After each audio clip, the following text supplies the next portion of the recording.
사람을 나타내는 한자어는 사람 인자입니다. 사람 인자는 여러분 아시겠지만 우리 한글로 하면 시옷처럼 생겼어요. 그렇죠?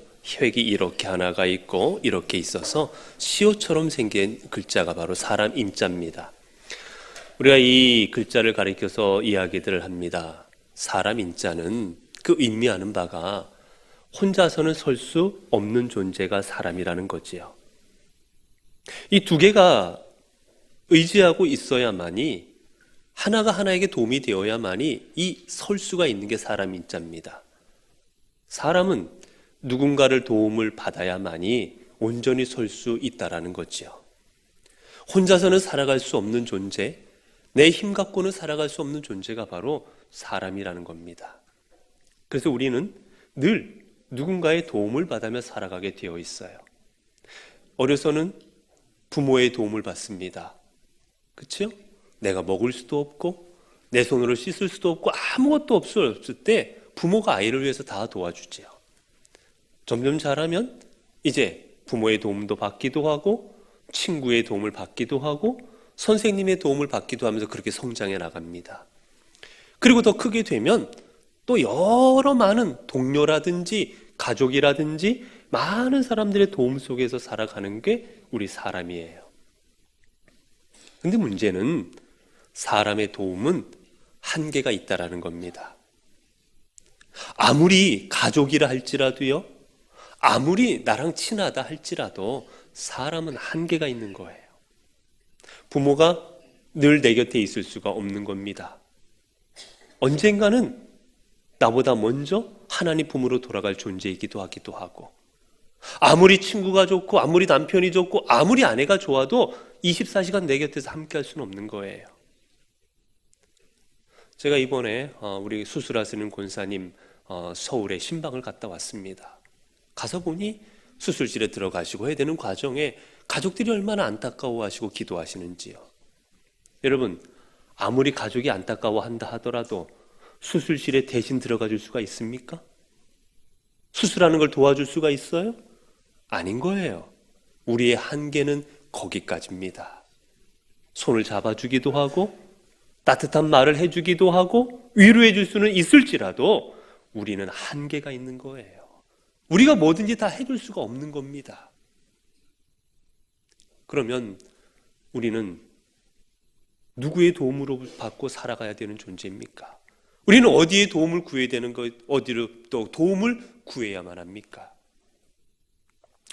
1967년에 중동 전쟁이라는 전쟁이 일어나게 됩니다. 소위 우리에게는 6.1 전쟁이라고 알려져 있는 전쟁이지요. 이스라엘과 아랍의 연맹들이 전쟁을 하였던 그 전쟁이었습니다. 처음에 전쟁이 시작되려 할 때는 모두 다 생각하기로는요, 이거는 전쟁이 되지도 않는 전쟁이다라고 생각을 합니다. 왜냐하면 이스라엘은 인구를 다 합해도 400만 정도밖에 되질 않았고요.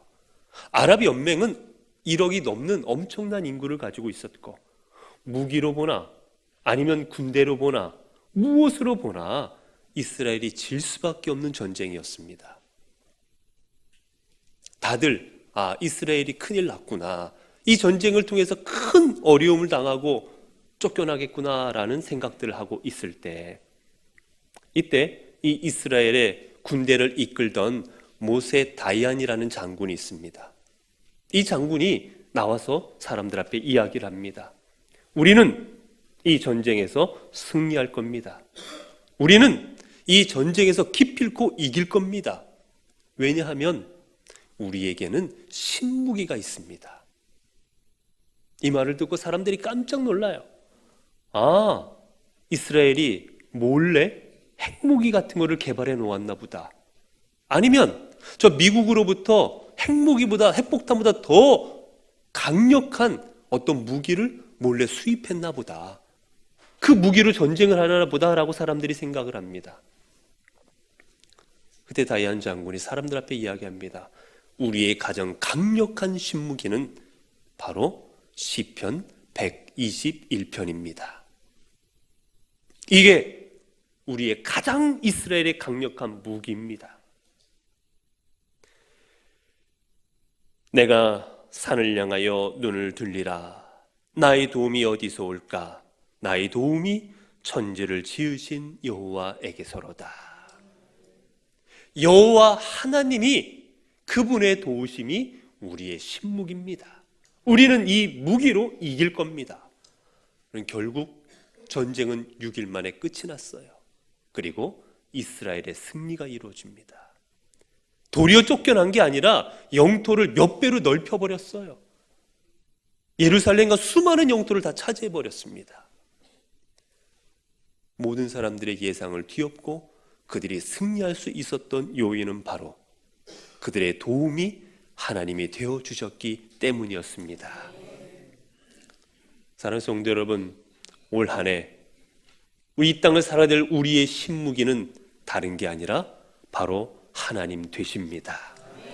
올 한 해 우리의 도움이 되실 분, 올 한 해 우리가 이 땅에서 승리하도록 이끄실 분, 우리에게 힘이 되어주실 분은 바로 우리의 하나님이십니다. 우리는 이제 2018년을 보내고 2019년을 새롭게 맞이하고 있습니다. 이제 올 1년도 우리가 살아가다 보면 수많은 일들이 우리에게 벌어질 겁니다. 때로는 육신의 고통을 당하기도 할 것이고, 때로는 내가 생각지 못했던 일들을 경험하게 되기도 할 것이고, 때로는 내 힘으로 감당할 수 없는 일들에 처하기도 할 것이고, 때로는 내 눈에서 흐르는 눈물을 주체할 수 없을 정도의 아픔을 당하기도 할 것입니다. 눈물의 골짜기를 지날 것이고, 사망의 음침한 골짜기도 지나가게 될 것이고, 저 뜨거운 떼아볕의 광야길을 지나가게도 될 것입니다. 올 1년 여러분 어떻게 살아가시겠습니까? 내 혼자 힘으로 이 골짜기, 이 광야, 이 모든 일을 감당하며 살아가시겠습니까? 아니면 누구에게 여러분의 도우심을 구하며 살아가시겠습니까? 우리의 영원한 힘이 되시고 우리의 영원한 인도자 되시는 그 하나님, 그 하나님이 우리의 도움이 되어주실 때 우리의 삶은 하나님께서 인도하여 주시는 은혜로운 삶이 될 수가 있을 겁니다. 오늘 본문의 말씀은 이러한 내용입니다. 본문의 시는 우리가 다른 말로 하면 순례자의 노래이다, 아니면 예루살렘 성전으로 향하는 노래이다 라고 이렇게 부르는 노래입니다. 의미가 뭐냐면 이스라엘에는 3대 절기가 있고 그들이 그 절기를 통해서는 그들이 모든 이스라엘 사람들은 예루살렘으로 와서 그곳에서 하나님 앞에 제사를 지내야 됐습니다. 여러분, 지금만 같아도 우리가 서울로 간다든지 어디로 가면 비행기를 타거나 기차를 타거나 버스를 타거나 이렇게 해서 금방 가거나 안전하게 갈 수가 있잖아요. 이때만 하더라도 저 먼 곳으로부터 예루살렘 성전까지 어떻게 가냐면 걸어갈 수밖에 없습니다. 가는 도중엔 길도 없을 때도 있고, 가는 도중에 자신들을 지켜줄 그 아무것도 없이 수십일 동안을 걸어가야만 합니다. 강도도 만날 수가 있고, 들짐승을 만날 수도 있고, 뜨거운 떼아볕을 지나가야 되기도 하고, 밤에는 추위와 싸워야 되기도 하고, 배고픔과 피곤함과 이 모든 것과 싸워서 그렇게 예루살렘 성까지 나아가야만 됐던 것이지요. 여러분, 그렇기에 이 길이 결코 만만치를 않았다라는 겁니다. 수많은 위험과 수많은 어려움에 봉착하며 그걸 이겨내며 예루살렘으로 가야만 했던 거예요. 그 길을 걸어갔던 사람들은 비록 힘들고 괴롭고 어려웠지만 오늘 이 노래를 부르면서 주님 앞으로 나아갔던 겁니다. 내가 산을 향하여 눈을 들리라. 나의 도움이 어디서 올까? 나의 도움이 천지를 지으신 여호와에게서로다. 하나님이 나를 도와주셔서 저 예루살렘 성전까지 안전하게 이르도록 하실 것이다 라고 고백하며 그들은 나아갔던 것이지요. 여러분들은 올 1년 동안 어떻게 살아가시고자 기도하고 계십니까? 올 1년 동안 진정으로 여러분을 도우실 분이 누구라고 생각하며 이 한 해를 시작하고 계십니까? 오늘 본문은 우리가 무엇을 의지해야 되고, 우리가 누구를 의지해야 되고, 어떤 힘으로 살아가야 될지를 명확하게 보여주고 있는 하나님의 은혜의 말씀입니다. 오늘 말씀이 이렇게 시작하지요. 내가 산을 향하여 눈을 돌리라. 나의 도움이 어디서 올까? 이 시편을 노래하는 이 사람은 지금 내 도움이 어디서 올까라고 묻고 있습니다. 여러분, 실은 이 물음은 몰라서 내가 누구의 도움을 받을 수 있을까 질문하는 게 아니에요. 다 답을 알고 있습니다. 내 도움이 어디서 올지를 알면서 자문자답하고 있는 거예요. 그래서 곧바로 그는 고백합니다. 나의 도움은 천지를 지으신 여호와에게서로다. 이게 그의 고백입니다. 내 도움은 천지를 지으신 여호와 하나님이 나의 진정한 도움이십니다. 여러분, 왜 그러면 하나님이 우리의 도움이 되실 수 있습니까? 왜 하나님만이 우리의 도우심이 되어야만 한다라는 겁니까? 여기에는 두 가지 이유가 있어요. 하나는, 여러분, 우리를 누가 도우려면 그 사람은 어떤 사람이어야 됩니까? 그 사람은 능력이 있어야 되는 거예요. 나를 도울 만한 힘이 있거나 나를 도울 만한 뭔가 가지고 있는 게 있어야 나를 도울 수 있는 거 아니겠습니까? 하다못해 위로의 말이라도 해줄 수 있는 그게 있어야지요. 여러분, 전지전능하신 분, 이 땅의 모든 것을 주관하시고 저 바다와 모든 것을 다 역사하시는 분, 이 땅에 가장 강력한 힘을 가지신 분이 누구이십니까? 바로 하나님이십니다. 그렇기에 그분이 우리의 도우심이 되는 거예요. 또 하나, 왜 하나님만이 우리의 도우심이 될 수가 있습니까? 주님이 우리를 가장 잘 아시기 때문입니다. 그래서 본문의 기자는 노래합니다. 천지를 지으신 여호와에게서로다. 여러분, 여러분을 가장 잘 아는 가족이 누굽니까? 오래 사셨으면 아내 되시는 분이, 남편분이 잘 알겠지만 저는 이렇게 돌이켜보면 제 부모님이 저를 제일 잘 아시는 것 같아요. 하다못해 전화 통화를 하더라도요, 제가 어디 아프거나 기분이 안 좋을 때 전화하면 딱 어디 아프니? 그러십니다. 저는 깜짝 놀랄 때가 있어요. 이분이 내 옆에 계시나, 아니면 CCTV를 달고 계시나. 목소리만 들어도 자녀의 상태를 아는 게 부모예요. 어디가 아픈지, 목소리가 흔들리는지, 기분이 안 좋은 건지. 왜 부모가 우리를 가장 잘 압니까? 낳고 길러주셨기 때문이에요. 그래서 우리를 가장 잘 아십니다. 여러분, 우리를 우리 부모님보다 더 잘 아실 분은 우리 하나님이십니다. 왜냐하면 우리 한 명 한 명을 주님께서는, 하나님께서는 예정해 주셨고, 우리 한 명 한 명을 친히 주님께서 창조하셔서 이 땅에 보내주셨기 때문이에요. 그렇기에 우리 하나님이 우리를 가장 잘 아십니다. 내가 무슨 생각하고 있는지, 내가 올 한 해 무슨 소망을 가지고 살아가고 있는지, 내가 어떤 아픔 때문에 눈물을 흘리며도 지금도 밤잠 이루지 못하고 있는지, 내가 어디가 아파서 지금 끙끙거리고 그러고 있는지, 해결하지 못한 문제로 인해서 내 무거운 짐을 지고 있는지. 우리 사람은 말 안 하면 모르지만 하나님은 우리가 말하지 않아도 우리의 상황을 다 아시고 우리를 바라보고 계시는 거예요. 여러분, 그래서 우리는 하나님 앞에 우리의 문제를 올려드리는 겁니다. 이런 이야기가 있죠. 옛날에 자동차가 발명되고 얼마 지나지 않아서 이 디트로이트시에, 여기가 자동차 메카 아닙니까? 이 디트로이트시에 한 정비사가 있었어요. 이 정비사가 하루는 차를 몰고 나갔는데 추운 겨울에 차가 중간에 시동이 딱 꺼져버린 겁니다. 그리고는 아무리 노력을 해도 이 시동이 다시 걸리질 않는 거예요. 자기의 가진 지식으로 여기도 만져보고 저기도 만져보고 다 해봤지만 되지를 않습니다. 그렇게 추운 날씨에 끙끙거리고 있는데 한 세단이 지나가다가 딱 서더니만 물어보는 거예요. 무슨 일이냐고. 차 고장이 났는데 차가 움직이질 않는다. 그러자 그 노신사가 말합니다. 제가 좀 도와드릴까요? 제가 도울 수 있을 것 같은데 도와드릴까요? 하자 이 정비사가 말하지요. 아유, 내가 정비사인데, 내 전문이 차 고치는 사람인데 나도 모르겠는데 당신이 어떻게 아십니까? 제가 그 성인은 기쁘게 받겠으니 가시던 길 가셔도 되겠습니다 라고 정중하게 거절을 했어요. 근데 안 가고 있는 거예요. 다시 이리저리 만져봐도 도저히 방법이 없습니다. 그래서 그 노신사가 이야기하죠. 제가 좀 다시 도와드릴까요?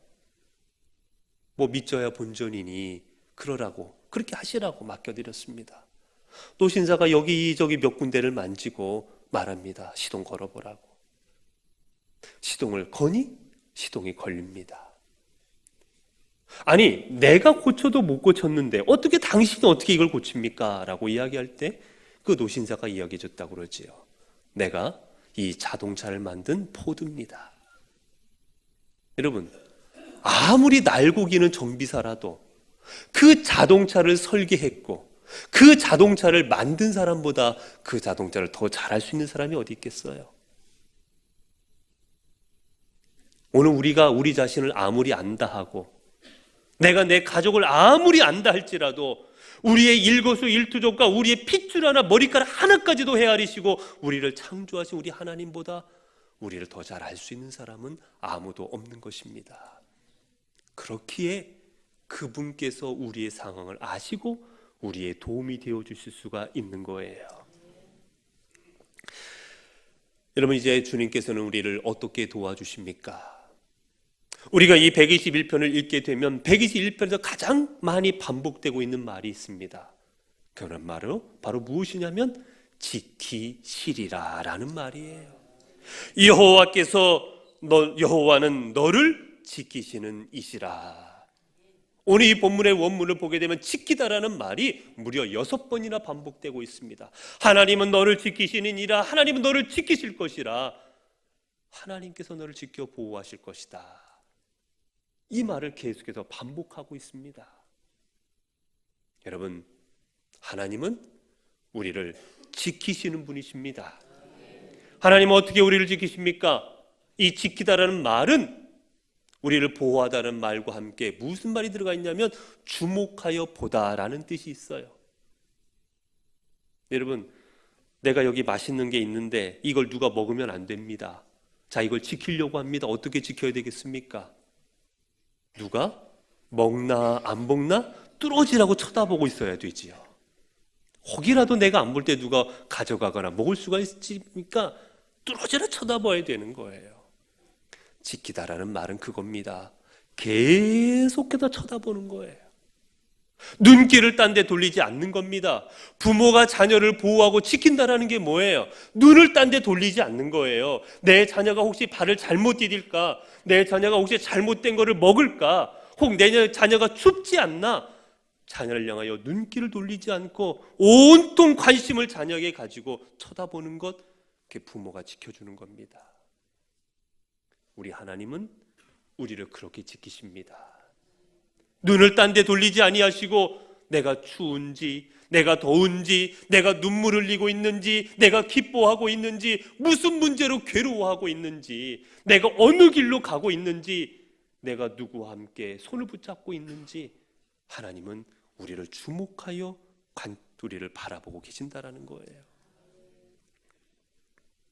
그러나 우리는 때로는 그걸 잊어버릴 때가 있어요. 그래서 서운합니다. 그러나 내가 느끼지 못할지라도, 내가 깨닫지 못할지라도 주님은 우리를 바라보십니다. 예수님께서 오병이어의 기적을 일으키신 때 수많은 사람들이 예수 앞에 몰려왔습니다. 그들에게 말씀을 전하시고 이제 다른 곳으로 가서 복음을 전하시고자 이제 주님께서 그 밤중에 제자들을 배에 태워 먼저 가라 하시고 주님께서는 기도하러 산에 올라가시게 돼요. 일반적으로는 밤에 배를 타지 않습니다.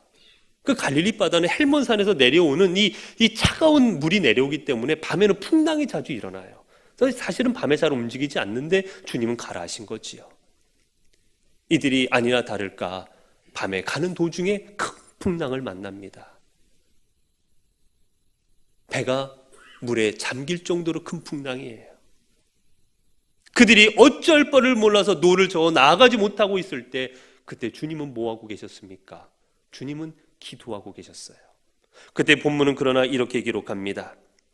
저물매 배는 바다 가운데 있고 예수께서는 홀로 무태에 계시다가 바람이 거스름으로 제자들이 힘겹게 또 젖는 것을 보시고, 주님께서는 기도하고 계셨지만, 자, 나는 기도할 테니 너희가 알아서 건너가라라고 그들을 외면하신 것이 아니라 기도하시는 중에도 내 사랑하는 제자들이 안전하게 가고 있는지, 저희들이 어려움은 없는지, 저희들이 두려움 가운데 빠져 있지는 않은지 그들을 보고 계셨다라는 거예요.